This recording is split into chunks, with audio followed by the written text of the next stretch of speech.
One of the original reasons for building Hastings Pier was to provide a space for entertainment and music.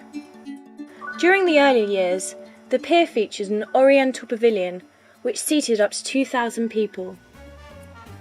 Being one of the only public leisure spaces to be able to hold a crowd this large, the pier was always busy and often filled to capacity.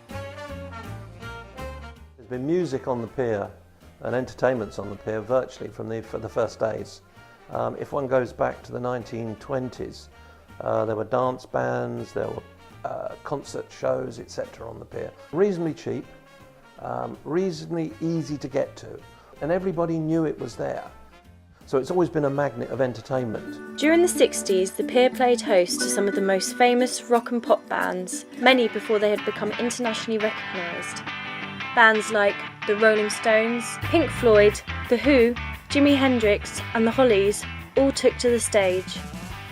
It was the only large place where you could see named bands, named groups. And I don't just mean pop bands. If you take it back to the 50s and the early 60s, you had jazz, you had the big bands down here, the Bob Millers and that type of thing, which were radio bands.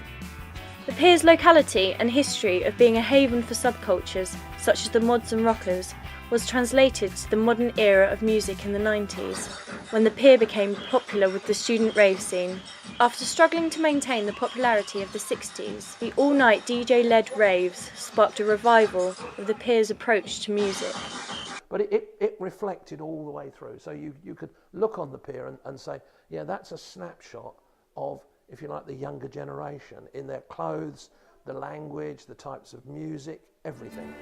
Using the current funding from the Heritage Lottery Fund and other trustees, the Hastings Pier Charity are planning to reinvigorate the music heritage of the pier.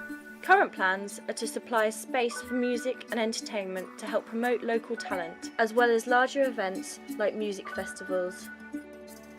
We in Hastings are very, very lucky in the number of talented musicians and singers of all genres that we have. So the talent's here and they need somewhere to showcase. Now, it's fine if you've got a lot of little small venues because they can cut their teeth in there, but they don't get the opportunity to play to a big crowd.